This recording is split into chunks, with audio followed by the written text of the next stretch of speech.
last lecture, I introduced the concept of angular momentum and torque. They're the most difficult concepts in all of 801. And only when you get a lot of practice will you really get the hang of it. And you shouldn't feel bad if it takes a while. This is very difficult. I will spend the next 5 lectures exclusively on dealing with these concepts. And you will see many examples, some intuitive, some non-intuitive, and some even quite bizarre. I'd like to briefly review the key things we discussed last time, and you see the related equations there on the blackboard. We have a mass m, and let that mass in your frame of reference have a velocity v. So then it clearly has a momentum p. There may be a force acting upon that mass, F. And now I choose a point Q at random. This is the position vector relative to Q. Never forget to indicate what the origin is that you have chosen. Then the definition of angular momentum relative to that point Q equals the cross product of the position vector with P. And that is my equation number 1 there. The direction is perpendicular to the blackboard, and it will be, in this case, into the blackboard. And the magnitude can be calculated, provided that you take the angle into account. You get the sine of theta because of the cross product. The torque relative to point Q is defined as the position vector cross F. In this case, that would be out of the blackboard. And again, the magnitude can be found, but you have to take into account the angle between the position vector and the force. A torque leads to a change in angular momentum. You see that in equation 3. If there is no torque, then angular momentum won't be changing. And if you have a system of objects, not just one like we have here, but many interacting particles, then as long as there is no net external torque on that system as a whole, then angular momentum of the system as a whole will be conserved. Today you will see various applications of equation 4 and of equation 5. Last time we already discussed the idea of spin angular momentum, which is an intrinsic property of a rotating object. We did an experiment with the ice skater's delight when I was sacrificing there on this rotating turntable. And we'll see some more examples of that during the next few lectures.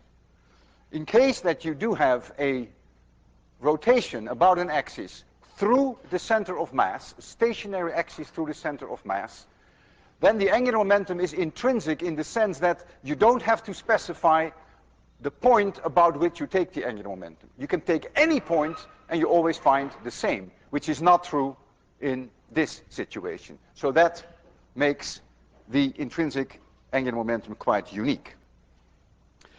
The reason why it's so non-intuitive, angular momentum, is that the angular momentum depends on the point you choose. And in one problem, you can sometimes pick a point about which the angular momentum changes, but in the very same problem, you can pick a point about which the angular momentum doesn't change. And both solutions would be perfectly valid. So you often have a choice, and that doesn't make it very intuitive, that doesn't make it very easy.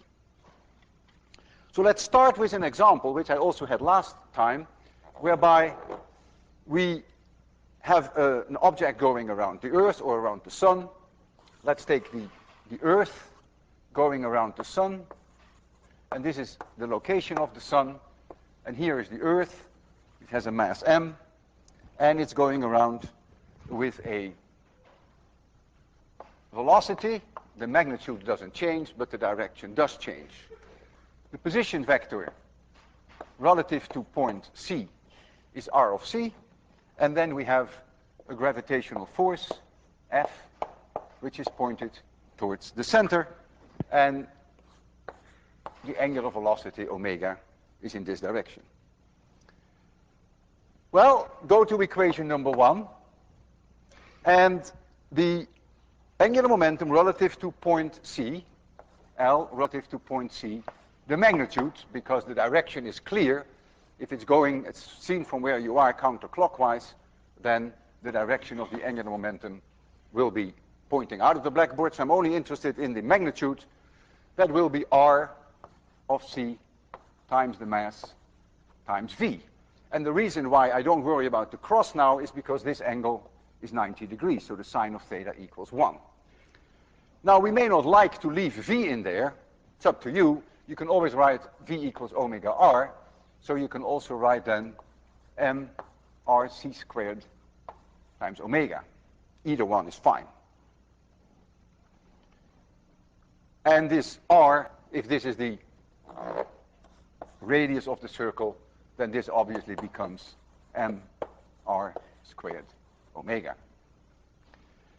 You could have chosen equation 5, and you would immediately have said, aha, I have a rotation about point Q, which in this case is C, and so L, the magnitude of L of C, equals the moment of inertia about point C times omega. The moment of inertia about point C for this object is clearly mr squared, and I multiply that by omega, and you see you get exactly the same answer. So this is equation 1, but this would be equation 5. If I go to equation number 2, then equation number 2 is telling me that if I choose point C, but only if I choose point C, that the torque relative to point C is 0. Equation number 2, because the force and the position vector make an angle of 180 degrees with each other, whether the object is here or here or here, that makes no difference. And so the torque relative to point C is 0. So I also know that the angular momentum is not changing relative to point C, but only relative to point C, because any other point that you would have chosen here or here or here, there would have been a torque, and the angular momentum would be changing. So there's something very special about this point C.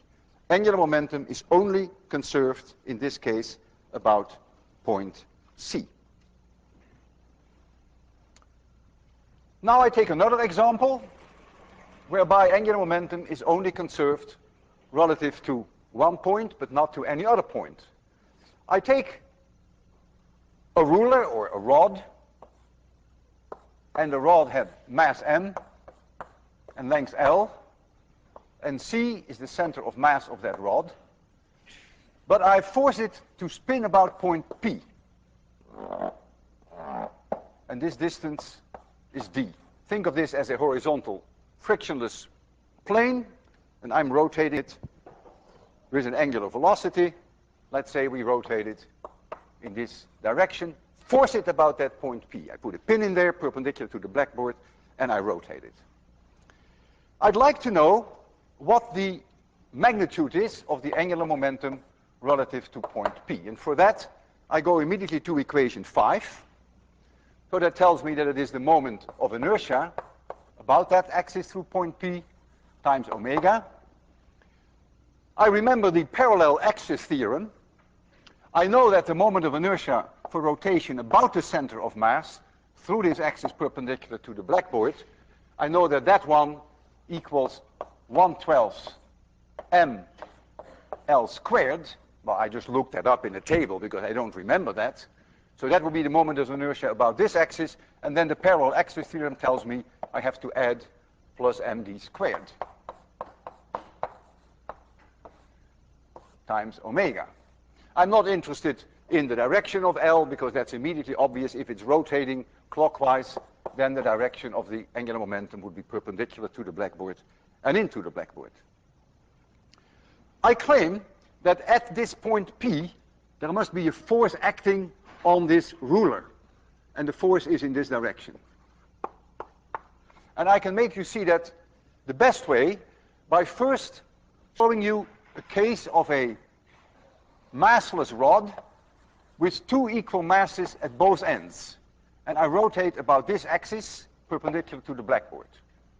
There is going to be a centripetal force here and a centripetal force here, and the two are equal, they cancel each other out, so there will be no force on that pivot point about which the two rotate. However, if I had the situation such that this is my massless rod, and here are the two equal masses, but now I rotate them about this point, then this centrifugal force is larger than this one, so now I have asymmetry, and so now there will be a force on this pin. The ruler will push on the pin, and action equals minus reaction, the pin will push on the ruler. And it is because of the same asymmetry that you have here that there will be a force from the pin on point P. However, I don't care about that force because I'm going to take the torque relative to point P. And when I take a torque relative to point P, any force through point P has no effect because the position vector is 0. But I want you to appreciate that there is a force. So if I take the torque relative to point P, I do not worry about this force.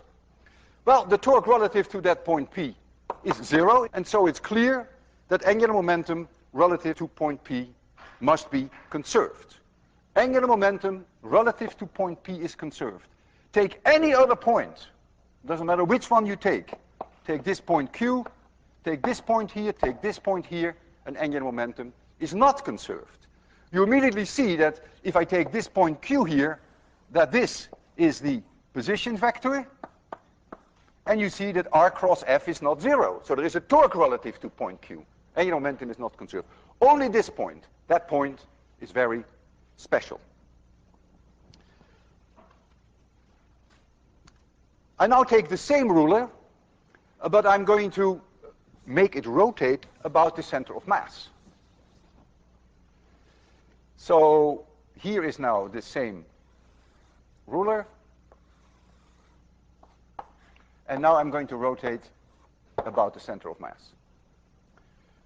Rotation, same direction. I have a stationary axis in 26/100, and it's rotating about there. Center of mass. C is my center of mass. Now there is no force on this pin because of the symmetry, which I just explained. So the pin is not pushing on the rod either. So there is no force at all if this is a frictionless object.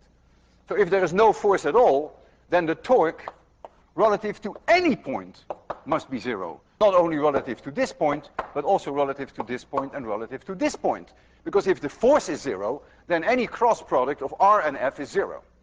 So now you see the special case that I alerted to in equation number 6. Now you have the case that the angular momentum of this rotating object is the same no matter which point you choose. We call that the spin angular momentum. It is an intrinsic property of a spinning object, and it is the same relative to any point that you choose. And if you want to know how large it is, well, the magnitude of the angular momentum, I calculated about C, which is the center of mass, is simply equation number 6, is the moment of inertia, about that point C, which is the center of mass, times omega, about the center of mass. So C, M, center of mass, and C are the same point. What is the moment of inertia of rotation about the center of mass? That is my 1/12 ml squared. So now I have 1/12 ml squared times omega. That is now the intrinsic spin angular momentum, and it is the same for any point that you choose. Even if I choose a point here in space, you can prove that it is still the same angular momentum. Now we're going to look at other applications. There are a huge number of applications, and in the next 4 or 5 lectures we will go through many of them. In some cases you will say, yeah, that's intuitive, that's obvious. In some cases you will say, not so intuitive. And in some cases you will fall off your chair. It is completely bizarre. It is so non-intuitive that you don't even believe it. You won't believe it until I actually show you with a demonstration that that's the way nature works. But that comes later, not today. On assignment number 7, I give you a problem, problem 7-9, in which I have a ruler or a rod on a frictionless horizontal table. And the ruler has a mass L, a mass M, and it has a length L. And here is the center of mass at C. And I hit that ruler, I give it an impulse, perpendicular to the direction of the ruler. Here I give it an impulse. A force acts upon it for a certain amount of time. And let this distance be, I think I call it D in your problem. And it's on a frictionless table. I do this, bang, very short hit. And now the question is, what will this object do? What does your instinct tell you? You will say, well, for sure it will move in this direction. Remember, it's frictionless, so whatever happens after the hit happens forever and ever and ever. It will never stop. So you will all say, well, it's going to move in this direction. That's very vague, but that's true. But how about rotation? Will it rotate? And if it rotates, about which point? Well, you may say, well, maybe where the point of rotation may depend on where I hit it. That would be a reasonable intuition, but it's not true. It must rotate about the center of mass. It cannot rotate about any other point. Suppose it rotated about this point, just for sake of argument. So after the hit, it rotated about this point. That would mean that the center of mass would then do this. And that's not allowed, because the center of mass behaves like a point in which all the mass is concentrated. F equals ma holds for the center of mass. And so after the hit, a single point, because the center of mass can always be considered to be a single point with all the mass in it, that point can never do this. That would be absurd.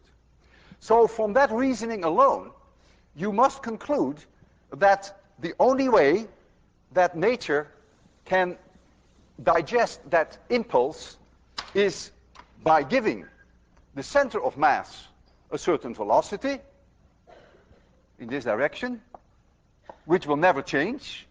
In addition, it will give it an angular velocity about the center of mass, and if there is no friction, that will never change. So a little later in time, the center of mass will still be on this line, and it may have rotated 1 or 2 or 3 rotations. That depends on how large I is, and that depends on this distance d. But let's assume that it is now like so. And then it is happily rotating with that angular velocity omega c, and continues all the time with that velocity v center of mass. And in that problem, I'm asking you to calculate the velocity of the center of mass and to calculate the angular velocity about the center of mass. Well, I'll help you a little bit, and I hope that pivot will help you a little more. For the center of mass, what must always hold, the center of mass acts like a point source. So it must always hold that F equals m a of the center of mass. That is really one of the major characteristics of the center of mass. So if we look at magnitudes, F delta t equals m times a center of mass delta t. The force acts for a certain amount of time, and that's the impulse. But if, before I hit, if this velocity is 0, then a delta t is obviously the velocity of the center of mass afterwards. V equals at, right? And v was 0 to start with. So you see now immediately that I, that is the impulse, equals m times the velocity of the center of mass. And so the velocity of the center of mass equals I divided by m. And so I have solved for you the first part of that problem. And what is remarkable, that it's independent of B, or D, sorry, we call that D. It's completely independent of D. Whether you hit here with the very same impulse or hit there makes no difference. The center of mass behaves like a point source, F equals ma, and the velocity of the center of mass only depends on I and on the mass of the object. The larger I, the larger the velocity. That's, of course, quite intuitive. And the larger the mass, the lower the velocity. But now comes the hardest part, and I will leave you largely with that hardest part, but give you a few clues. Because now I want you to calculate omega about the center of mass. And now you have to choose an origin, because you're dealing with torques, you're dealing with changing angular momentum, And so you would probably choose C as your origin. And you will say, okay, let's think about what the angular momentum is relative to point C, before the collision, after the collision, if you call it a collision. What is the torque relative to point C? Well, the torque relative to point C, there is here the position vector R of C. And the torque is R cross F, and this F acts for a certain amount of time. So this certainly is not zero. You can clearly see there is a torque relative to point C. And if there is a torque relative to point C, the angular momentum relative to point C must be changing. Yeah, you bet your life it's changing, because the angular momentum before the hit is zero. But after the hit, the angular momentum is I, about the center of mass, times omega, center of mass. You can see that if it rotates about the center of mass, it has an angular momentum of rotation about the center of mass, which is I omega. Before it was zero, afterwards it's this. So clearly, there must be a torque about the center of mass. And so now, all you would have to do is to somehow relate that change in angular momentum with this distance d and with I. And you will see that if d becomes larger, that indeed the omega of center of mass, the angular velocity about center of mass, will increase. It's very sensitive. That's also intuitive, because if you hit right in the middle, you didn't expect it to rotate at all. You would just expect this object to translate. And so clearly, the velocity of the center of mass is insensitive of where you hit, but the angular velocity around the center of mass is very sensitive, as I will show you shortly. If you hit here, you don't expect any rotation. Some of you may say, I don't like to take C as my origin. I'm going to pick another point as my origin. I'm going to take this point P at my origin, or any other point on this line. Angular momentum must be conserved about that point, because there is no torque relative to that point. Because any position vector from this point to here is in the same direction as the force. So R cross F is zero. So now we have a point, an infinite number of points. All these points here on this line, the torque is zero. So the torque relative to point P is zero. So there is angular momentum L relative to point P is conserved. It is zero before, and so it's zero after the hit. Isn't that interesting? And you can solve that problem and find exactly the same answer for the angular velocity about the center of mass by choosing point P. It's just a matter of taste. Most of you would probably pick C, but if you pick point P, the problem may even be a little easier. Both should work, and I will make sure that the solutions to both will appear on the final solutions. So you will see that it can be done in two different ways. I have here a ruler with which I can hit.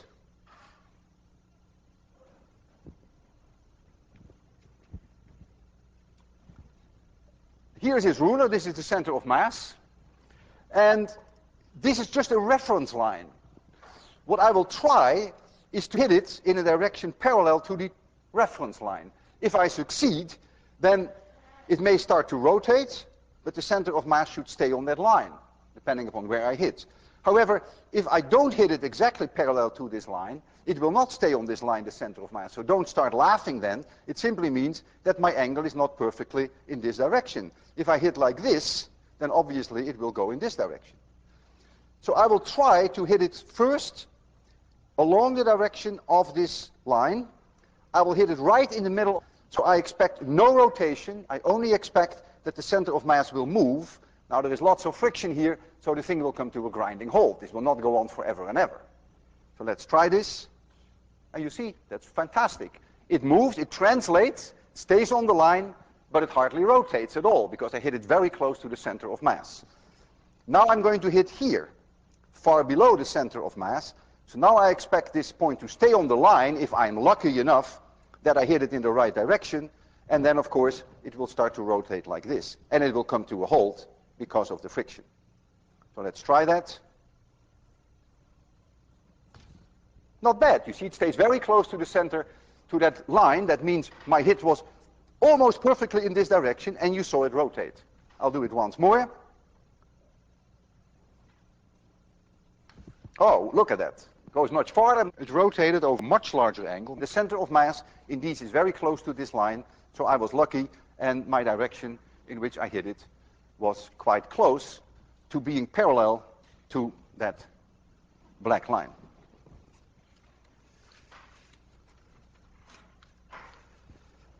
Now comes another application of the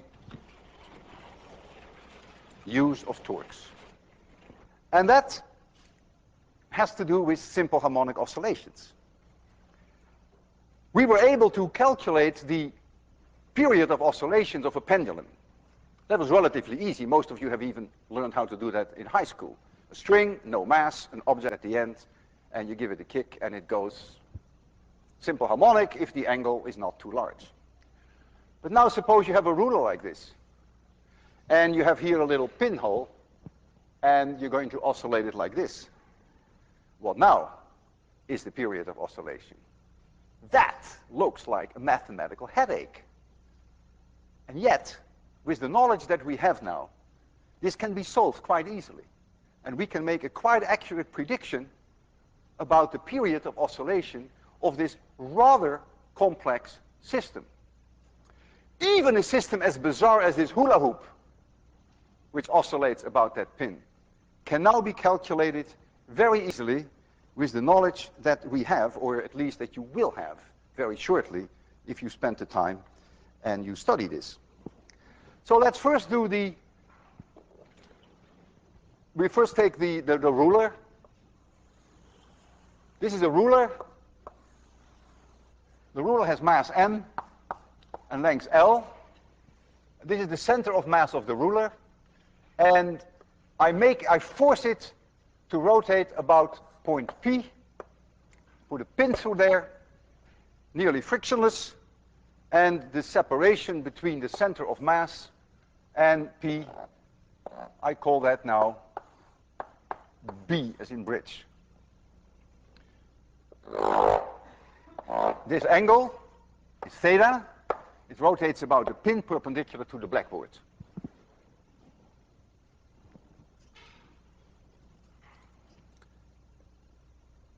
For sure, there will be forces through that point P.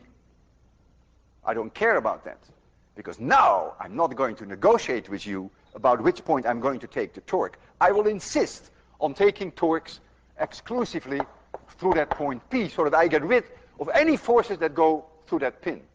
Any forces that the pin exerts on the object. Gone. Don't care about it. All I worry about now is this mg and this position vector rp. That determines the torque.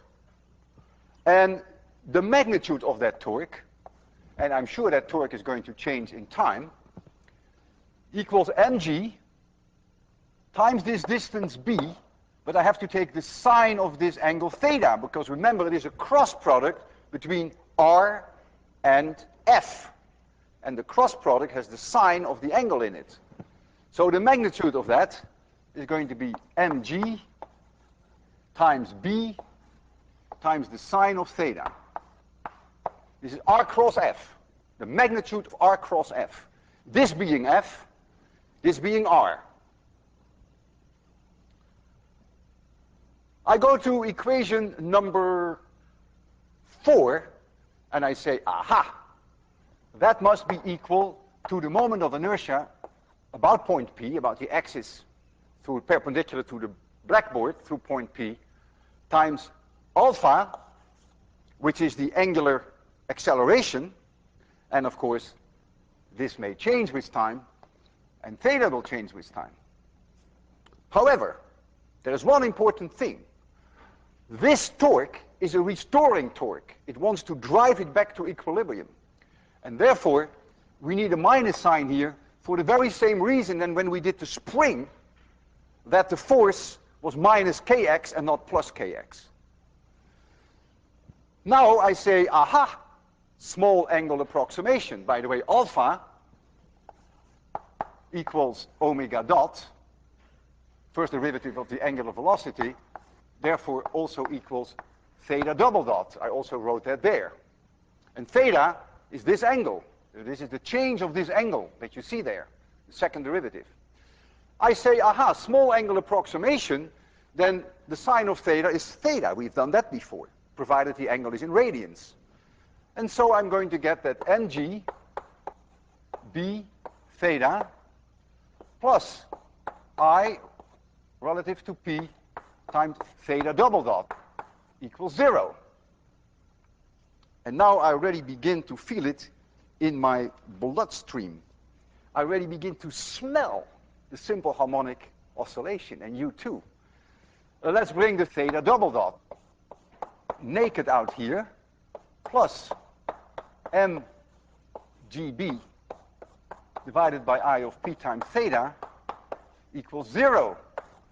And this, for sure, is a simple harmonic oscillation in theta.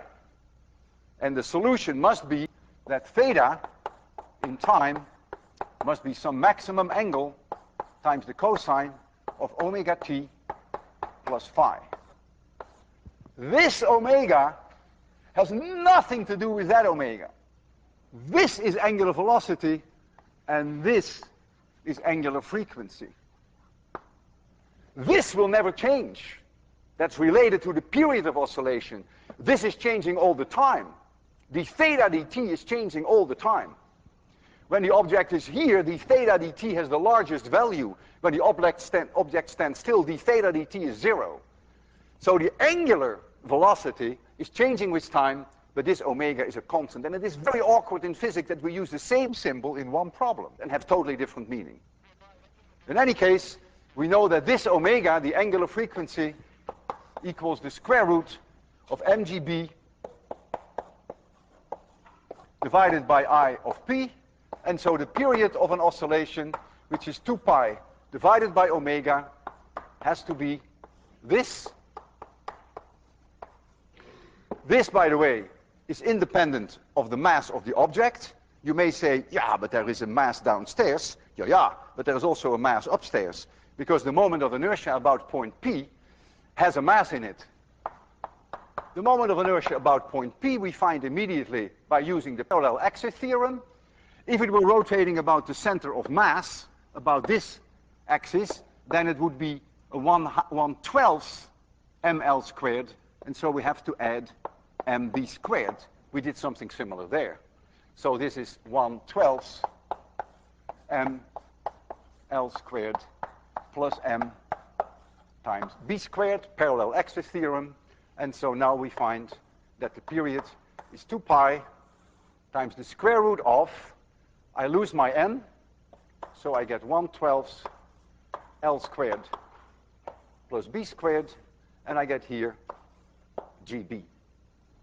And that is a very simple result when you come to think of it. I mean, this would have been a complete headache to do it in any other way. And this always baffles me so much. Some of you think that physics is difficult, but I always think of it the other way around. I always think of that physics is there to make very difficult things easy. Look at it. This is an incredibly complex system that is going to rotate about a pin, which is offset from the center, and here is a very straightforward prediction about the period. In our case, a B equals 40 centimeters, and it is an exact meter stick. So L equals 1.00, and B equals, it's about 40 centimeters, but we could be off by something like maybe 2 millimeters. It's not so easy to get that hole in precisely. So it's 40 centimeters plus or minus 0.2 centimeters. So that is an uncertainty of about 0.5%. I have upstairs L square and B square, and downstairs B, and that makes the error analysis a bit complicated. If I stick in the numbers, then I find a period which will be very close to 1.565 seconds. That's taking the exact numbers that I gave you for L, and I take for G 9.8, and I take the values for B. Since I prefer to be on the conservative side, I will allow for an uncertainty of about 0.01 seconds. And I would like to make a measurement and show you, what we get. So we have here the ruler. We're going to oscillate it. Small angle. Now we can be a little bit rougher, make it a little larger. Stop it first. And I will start it when it stops at my side. That is always the easiest to do. Now! 1, 2, 3, 4, 5, 6, 7, 8, 9, 10. Look, on the button. Way within the error. Amazing, isn't it? That such complex systems can be so easily dealt with in physics. It is 15, what is it, 0.71? And my reaction time is always 0.1 seconds, so the agreement is absolutely fantastic. Now, I will show you, once you have done this with your ruler, you can now apply this knowledge on a way more interesting system, and that is the hoop. We'll take the hula hoop, and we're going to do the same thing for the hula hoop.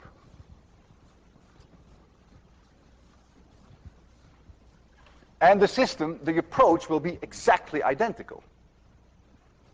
We have a pin through the hula hoop. This is the hula hoop. This is point P. This is the center of mass. I call it C. It's now like this. A little later, the center of mass will be here, and this angle will be theta. The mass of the hula hoop is m, and it has a radius r. I know there will be forces through that point P, but I couldn't care less about them. All I worry about is this mg and this position vector rp. And the whole thing goes parallel. I'm going to get that the torque about that point P equals mg, and I'll fill in for this immediately the radius r times the sine of theta. And that must be equal minus the moment of inertia about point P times theta double dot. What is the moment of inertia about point P? Well, that is the moment of inertia of rotation about the center of mass plus mr squared. That's the parallel axis theorem. And the moment of inertia for rotation about this axis is clearly mr squared, because all the mass is distributed at the circumference at distance r. So it is a summation of all the masses times the radius squared. So this is going to be mr squared plus mr squared. So that is 2mr squared. So we bring this to one side. So we're going to get theta double dot plus mgr. We make this theta, small angle approximation, divided by IP equals 0. Simple harmonic oscillation in theta with exactly that same solution. But now we get, as a period, we get 2 pi times the square root of IP divided by mgr. But IP is 2mr squared. You see, IP divided by mg, not b, but now we have mgr divided by mgr. And that is 2 pi times the square root of 2r over g. And that is a cute result. Because if I had a pendulum, and the pendulum had a length L, which is 2r, and I put all the mass at the end of the pendulum, and the string has no mass, I would have found exactly the same result. Remember, the period of a pendulum is 2 pi times the square root of L over G. Notice again, there is no mass in there. It's only a matter of geometry. Geometry is the only thing that determines the period of oscillation. That's always the case. With a pendulum, a simple pendulum with a mass at the end, is also the period is independent of the mass. Not with springs, but always with gravity. So the first thing I want to show you is that if I have here an apple on a string, and to the center of the apple is about the same to here, to this pin, is about the same distance as the diameter of the hula hoop, that they probably have very closely the same period. You see, they track each other quite well. Not precisely, because I was not able to get the length exactly right, but very closely. So already you see that indeed that result makes sense, but now I want to go one step further. I want to do a quantitative measurement, because I know the radius of this hula hoop. The radius, I think, is 40 centimeters, and we know that to an accuracy of about half a centimeter. So R is 40.0 plus or minus 0.5 centimeters. You will say, boy, can you not measure that any better? I mean, half a centimeter, it's almost yay big, half a centimeter. Well, the reason is it's not a perfect circle. So if you measure the diameter at various places, you don't always get the same. And so that's why I allow for half a centimeter uncertainty. So that's a 1% uncertainty in R, 1%. Under the square root, that becomes half a percent. And so the prediction then would be, if I put in the numbers here that we have, is 1.795. And that will become a half a percent uncertainty. Half of 179 is about 1. So let's make it easy, 0.01 seconds. That is my prediction. And I'm going to make 10 oscillations, which gives me an uncertainty of 0.1 seconds in 10 oscillations. So that gives me an uncertainty of 0.01 in 1 oscillation. Imagine that you come home with Thanksgiving, and you show this to your parents, and you say, oh, by the way, Dad and Mom, would you be able to calculate the period of this oscillation?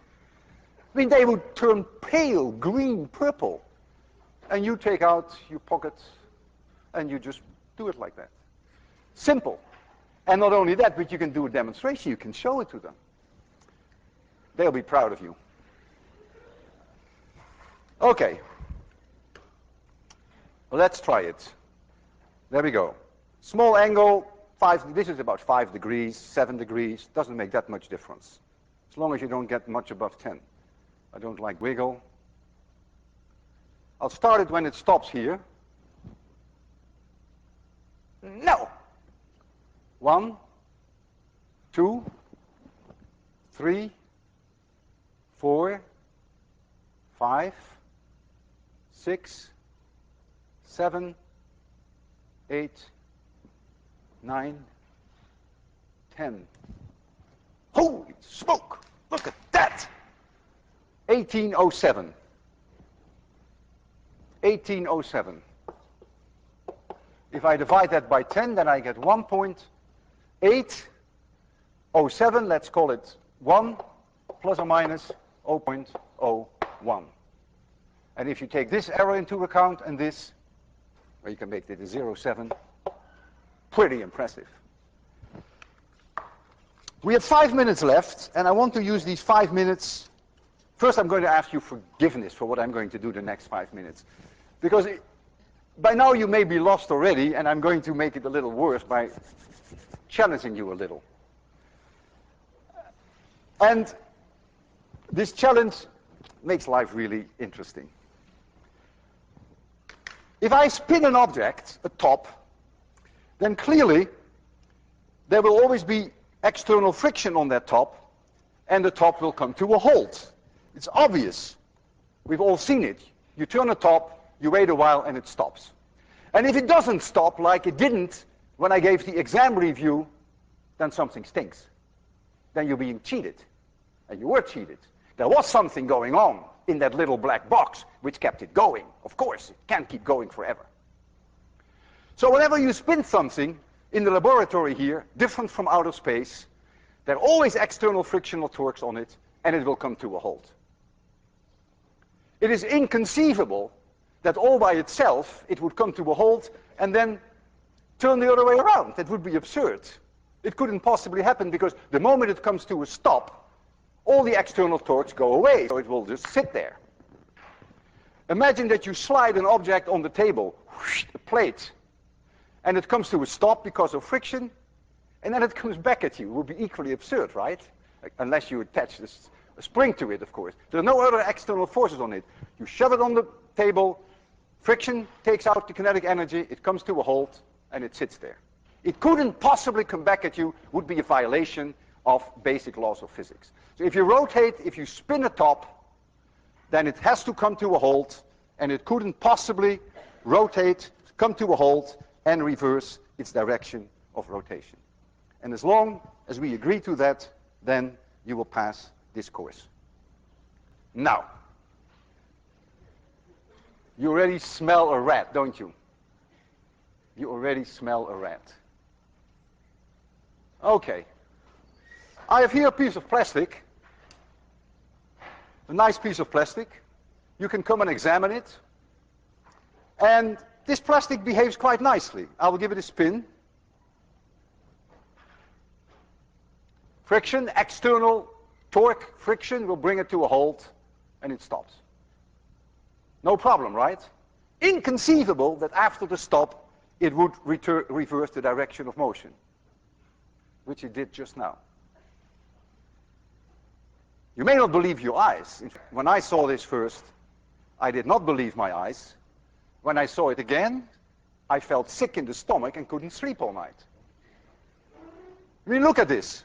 I'm rotating it. It comes to a halt. Friction brings it to a halt, and it reverses direction. Don't have sleepless nights about it, but give it some thought. Is this a complete violation of the conservation of angular momentum of some kind? Think about it, and see you on Wednesday.